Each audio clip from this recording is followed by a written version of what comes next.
सोलापूर जिल्ह्यामध्ये विजयसिंह मोहिते पाटील यांच्याबद्दल सर्वांनाच आदर आहे.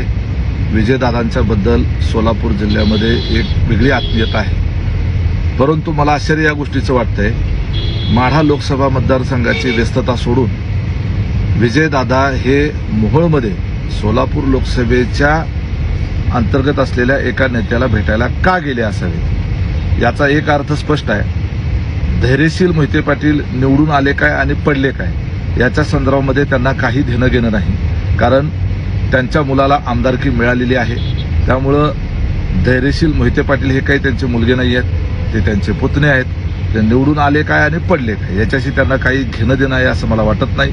कदाचित विजयदादांना धैर्यशील मोहिते पाटील यांना निवडून आणण्यापेक्षा सोलापूर लोकसभेत राम सातपुते यांना पाडण्यामध्ये जास्त इंटरेस्ट असावा, म्हणून कदाचित त्यांनी मोहोळच्या नेत्यांची भेट घेतली असावी.